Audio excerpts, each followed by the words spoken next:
The Paris Summer Olympics is done. The closing party's over. Athletes, their supporters and spectators are returning to their far corners of the world. The Olympic champion is the People's Republic of China. United States gold medalists at Paris 2024. Hamish Kerr. And the New Zealander explodes and starts taking a lap through the infield. Images that will be replayed in St. Lucia again and again and again. The Botswana flag was carried by sprinter Letsile Tebogo, winner of the first Olympic gold medal for his country. Nearly 11,000 athletes from more than 200 countries, 400,000 accredited officials and coaches, and several million fans, most of them flying home. And yet it was billed as the greenest games yet. 11,000 stadium seats made from recycled plastic. A promise that a quarter of the athletes' food will be produced less than 155 miles from the place of competition. A pledge to double the amount of plant-based food on offer.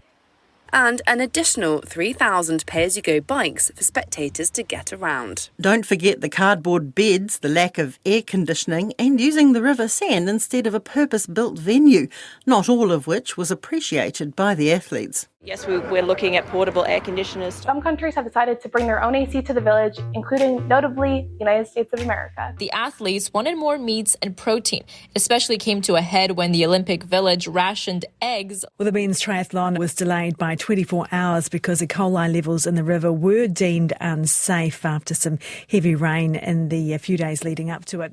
The aim was to halve the carbon footprint of the Games compared to Rio in 2016 and London in 2012. But while that looks like a significant improvement, climate experts point out it's still a hell of a lot. Roughly the carbon budget for a city of 1 million for a year, all squashed into 2 weeks. Sometimes foreground actions that look very spectacular and very cool, but that actually don't make a big difference in the larger picture. And I think this simply shows also that the Olympic Games have this strong visibility where you need to look good. But sometimes if you start scratching at the surface, you find that actually, well, there's not much behind or there's little structural change. Hi, I'm Alexia Russell, and today on The Detail, a gold medal for greenwashing at the Olympics. Can the world keep holding mega events that pay only lip service to sustainability? And what is Los Angeles going to do differently in 4 years' time? A lot of sport and a lot of sustainability endeavours in general are accused of different hues of greenwashing in a sense of making big promises, perhaps not taking those actions. This is Dr. Chris McMillan, a professional teaching fellow in sociology at Auckland University. Sport and climate change is a particular interest for him. In the Olympics and the Olympic movement is kind of at the forefront of a lot of sustainability measures in sport. But the accusation is that while they're communicating this and making big promises, perhaps they're not following through as much as they can. So they're at the forefront of the sports sustainability movement in a couple of ways, and one of those ways might be the winning the gold for greenwashing. Paris was trying, but it kind of backfired on them in a lot of ways. Yeah, I think you can certainly say that Paris was the greenest Olympics in the sense that they're taking the most environmental initiatives that of any Olympic Games. That 95% of the venues are pre-existing or temporary. They're using renewable energy, where a lot of these events run off diesel generators. There's efforts to improve transport, to use active transport, and some efforts to change food options as well. But perhaps the much larger things are around flying and venues. And in that sense, while Paris might be the greenest Olympics in the sense of that's the way it presents itself, it's far from the most sustainable Olympics. So where did it fall down? Well, we're still waiting for their final kind of carbon accounting to come. Sport is famously bad at quantifying its impact. There's a suggestion that the Olympics are becoming less sustainable over time, and perhaps the cynical point is that the most sustainable Olympics was the first Olympics, because the larger the scale there is, the more commercial they become, the more people fly in. Inevitably, that kind of sporting mega event is going to be unsustainable, no matter how many green initiatives you take. So the more events they introduce, the more supporters turn up. Yeah, the more it becomes like a global tourist event and relies on these tourists coming. It relies on commercial sponsors selling their product. That's the economics of the Olympic Games. And the more of that you have, the greater the scale of the event, the greater the carbon emissions. And yes, while they're greening the existing model, that doesn't mean that it's becoming more sustainable with time. Why do they bother? Why do they not just say, look, this is sport, it's a joyous 2 weeks, the world comes together, we're sport people, we're not environment people. Yeah, sustainability and the environment has been a big part of the Olympic movement since the 1990s. Environment is actually the third pillar of Olympianism, along with sport and culture. And there has been a push, like Sydney in 2000 called itself the Green Games, London 2012 promoted itself as such. So it's a big part of the way in which the Olympics thinks about itself and tells a story of itself, that most Olympic Games, they revolve around the idea of legacy, that the Games are not just sport, but they're doing something for the host city and for the world in general. And sustainability is a big part of that legacy. Between 1992 and 2020, the IOC added dozens of new sports to the Games. This required more venues and housing for more athletes, which host cities were primarily responsible for paying for. As the competition intensified, cities felt increasing pressure to make their bids more attractive. The most effective way to do that was to build new venues. Sydney built 15 new venues plus housing for 10,000 athletes. Athens built 22 new venues, and Beijing built 12. All of this construction made hosting the Games really, really expensive. The age of Athens and white elephants is over. We're having far fewer bids, and those bids that are coming in do suggest that we're going to do something with the Games and that is going to be economically good for the area.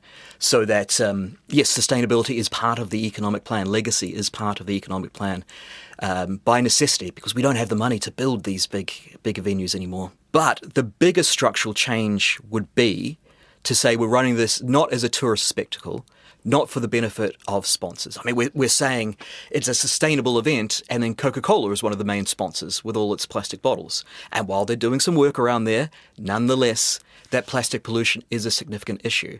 So the biggest structural change would, we think, can we hold and keep going with the joy and the meaning and the global unity that comes with Olympic events? How can we hold them while substantially reducing their environmental impact? Overwhelmingly, I think most people would say that requires making the events more local and reducing their scale. It may be difficult. Nonetheless, that's the future that we're facing up to. Can you see a time when we will rotate between the same 3 or 4 venues? Yeah, there's certainly calls for that. And what Paris and LA both have in common is that they are reusing venues. So the amount of cities that are bidding is reducing significantly because of the cost of the Olympics.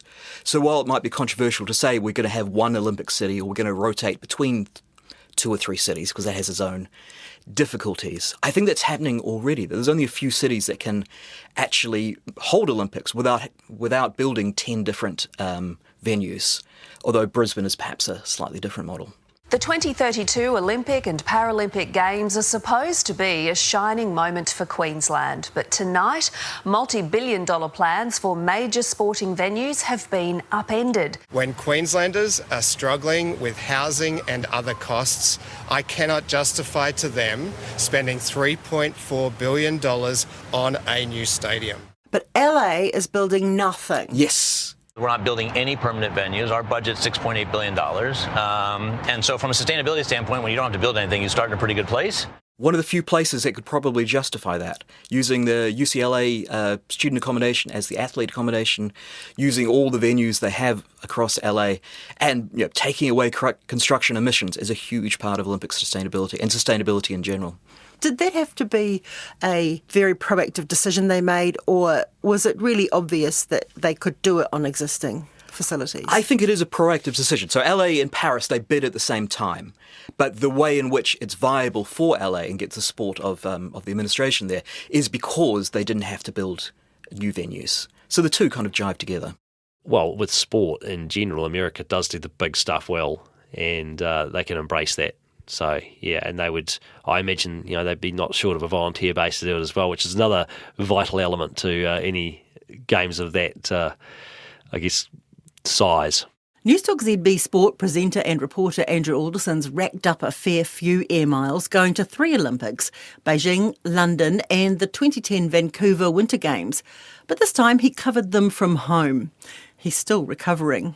Look, I can honestly say I think it's going to take a wee while. I've become this nocturnal, possum-like animal that goes home during the day and sleeps, Alexia, and I can see the jobs mounting up on the home front. So, yes, it'll take a wee while, but we'll get there. Okay, let's explain this to people who don't know. You did cover the Olympics, but you didn't go this time. No, we chose to cover it, and we got the rights, and we chose to cover it by commentating on it and with some of our experts from a studio in Auckland, and it's been so much fun with the guys that are there, to be honest. Like, it's excellent camaraderie, and it's been, you just really, I guess, dial into the whole process, and you have your sports that you're covering, and you tag off each other and have a bit of banter and fun in the process. So, and a lot of curry and burgers and pizza in that. So I've got a bit to do there too.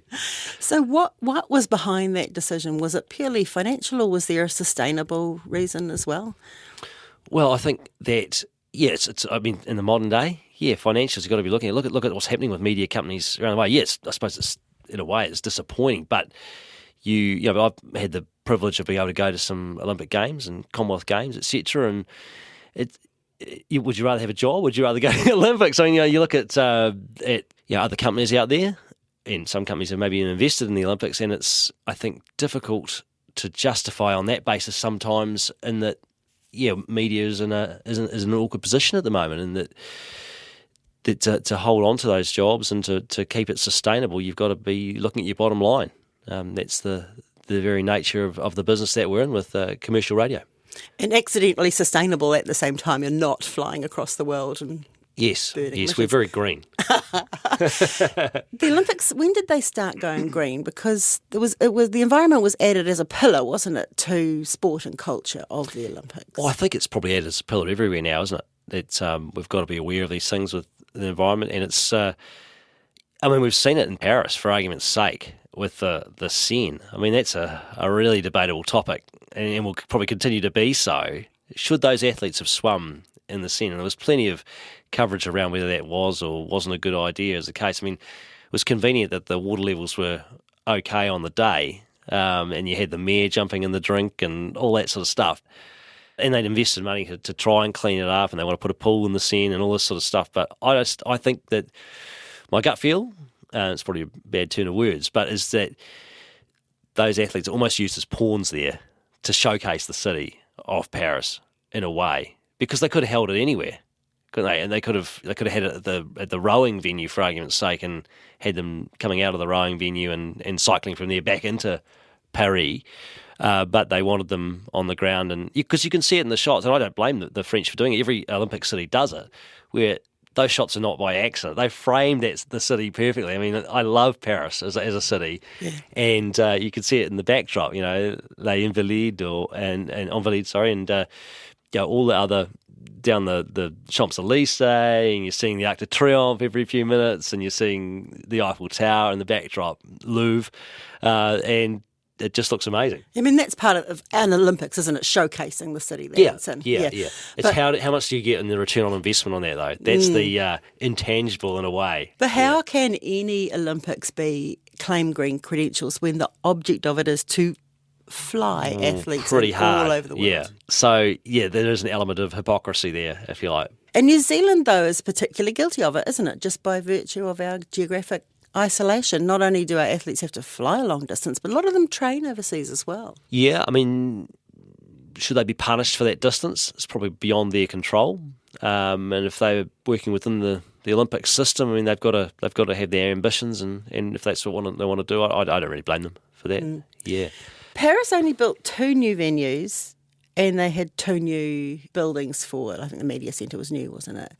LA says they're going to do it, no new venues. They're going to use all existing. Is this part of the issue in the past, is that these white elephants have been built? Massively. I think that's the real key. If you're going to keep holding the Olympic Games or any major multi-sport event, and if you're talking about sustainability, I mean, that's where it genuinely, authentically comes to pass, doesn't it? If you're not actually building a new venue to do it, and you're using what's already there, or you're just maybe sprucing it up with a coat of paint, I think that's great, because that, and also potentially, because it's such a massive investment to host, having been to those games on numerous occasions, it's just the amount of investment and amount of energy that needs to be put into that is huge. So therefore, if you've got those things already, you're cutting down your costs massively from the start. Do you ever see a time where the Olympics will sort of be maybe rotated between the same three venues, or even stuck at one venue just for the sake of this? Yeah, I could see that. Or if perhaps on the IOC, if they put their heads together, and if they would, there's talk of it maybe going to Olympia in Greece as a way of, with the whole history with the Greek, and starting off in Athens, but also back in the day, centuries ago. I think the rotation policy would be good. Yeah, I think that's a sustainable way of doing it. I think London, Paris, and probably somewhere in America like Los Angeles, or even, dare I say it, New York, somewhere that's got that ability to cope with that, with who's got the infrastructure. The infrastructure, that's just so vital with transport systems, etc. With an Olympics, it's just an enormous juggernaut. It's a juggernaut as it goes on, and just a living, breathing organism. Really, when it's underway, it's just so hard to get that and just be able to push a switch and off it goes. In 2028, when we welcome the Games, we'll show the world the real LA. So LA is really following the Paris model. As I say, they've been at the same time. It's very much the same kind of operation. But their big challenge is that they're aiming for 100% public transport in a city which is famously car-friendly. So there's a number of projects going on, a lot of fretting about whether this will be ready. And I think you do see the value of the Olympics, that it can transform local areas for the better. But that is a massive challenge for them. But much of what we see in LA is the same as what we see in Paris, with the exception of the accommodation. The USA, I feel like it's the land of conspicuous consumption, and that it's kind of the opposite of green things. Is it going to be fighting that image? Yeah, but perhaps we've got two things going on there. That LA prides itself as being green, as taking the environment seriously, as being innovative and sustainable. But at the same time, they are bigger is better and very conspicuous with this. And I think that's what we're seeing with kind of the Olympics hitting a bit of a sustainability wall, that they're promising a lot of new initiatives. They're saying, like Paris says, we want to show another model as possible, but only really to maintain the existing model, the model of this massive Olympics, this tourist commercial extravaganza. And I think they'll fit in very well with LA. But whether that's actually a sustainable model, I think most people would say absolutely not. I mean, what is the way forward? Because the fewer events they have, the less of an extravaganza it is. Sure. I think probably what we're looking at is reducing the scale of it, because it's easy to look at athlete travel and say, yes, this is an issue, and indeed it is. But it's spectator travel that's by far the larger scale than athlete travel. And it is easy to see what's happening in the moment and just see the future in the same way. But it's not inevitable. It's only since 1984 that the Games have been, in LA as it happens, have been commercial extravaganzas. There's no reason why it can't be scaled back to sell tickets predominantly to locals, to have perhaps few events, but most likely to not rely on it being a tourist event. And if that means fewer events, perhaps, but more likely you're just trying to reduce carbon emissions through flying, which is, depending on the event, around 50 to 70% of sporting emissions. Well, I mean, I can see two problems with that. One is that, like hell, you'd stop me going to an Olympics if my kid was in it. And the other one is it penalises New Zealand from coming from the bottom end of the earth. I mean, it's obviously never going to be staged here.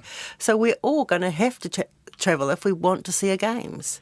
Yes, we are. I think this is the problem that New Zealand is facing, that we can say we want to be greener as part of our kind of national story, but being isolated is also part of that. And yes, the way in which sport is structured at the moment requires international flights.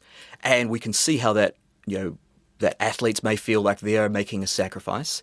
It doesn't mean that we have to fly en masse to Olympic Games, but perhaps we do have to think about how much we fly, because if we want to tackle the climate crisis seriously, and if we were to organise sport around taking the climate crisis seriously, we would absolutely reduce the amount of flights that we take. It's difficult to throw that on individual athletes. The climate crisis is not an individual problem, it's a structural problem.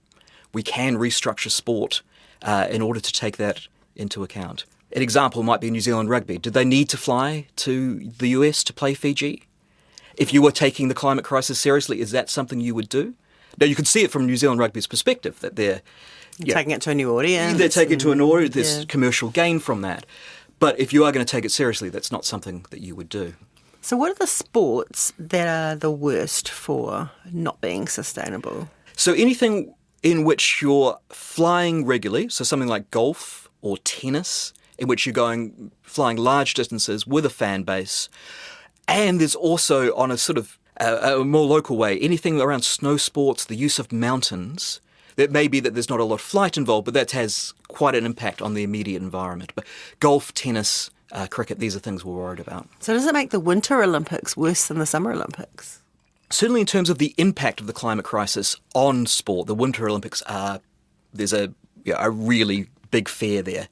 In terms of impact on host cities, over a number of events over the history of the Winter Olympics, there has been significant impacts on local communities through building new areas for snow sports where probably snow sports shouldn't be. Yeah, I guess because they're just places that you go in the winter to do those things, and suddenly they've got to house all these people. Absolutely, they don't have the infrastructure for it. If snow's not there, you have to remake snow. You have to, naturally, you have to start carving into the natural environment to create venues that will not last very long because there's simply not the demand for it. So while we often focus on the Summer Olympics because you can easily see the effect of heat, I think the Winter Olympics perhaps has larger problems in terms of its environmental impact and the impact of the climate crisis on those games. Well, I guess, and the impact of the climate crisis will continue to the extent that the snow will get further and further away. Yes. Yeah, there's research that suggests that a number of venues that have previously hosted the Winter Olympic Games won't be able to in the future. And the bidding for the Winter Olympic Games is becoming more difficult because host cities are wondering if it is indeed viable. Can you promise that you will have snow at that time of the year? Disappearing snow's not the only issue. Research has shown hosting some Summer Games events will become problematic because it'll be too hot to run them during the day. For example, few cities outside Western Europe will be viable to hold the Olympic marathon in summer by 2085. But with New Zealand still basking in that golden glow, I asked Andrew Alderson if Kiwis are ready to care. I think it's easily ignored, put it that way, in that it's quite convenient to base it on a patriotic, on a very simple, rudimentary level of just how many goals do we win and how many medals do we win? We're great because and then out comes the, sounding cynical here, aren't I? The per capita argument and all sorts of stuff. I like that you one. can't avoid the per capita table if you're a New Zealander. Even if you take away the green element, you've got to be able to justify holding a games and say that there's more benefit to holding them than there is a cost. And in the current environment where people are experiencing tough times financially, and it sounds weird from a sports journalist, but do you really need to think hard about that? What are your priorities? You want people to be living a decent life, so does a sports event help or hinder that, or none of the above? If we take climate change seriously, all the things that we do have to be reviewed, and one of those is hosting mega events in which people fly around all around the world. We do have to think about whether that's sustainable. Does that mean we have to give up sport? Absolutely not. Does it mean we have to give up the Olympics? I sure hope not. But it does mean that we have to think about, is this an actually sustainable thing for us to do? That's it for today. The Detail is a newsroom production made with the support of RNZ and New Zealand On Air. This episode was engineered by Phil Benge and produced by Gwen McClure. Thanks to Andrew Alderson and Chris McMillan. I'm Alexia Russell. Mā te wā.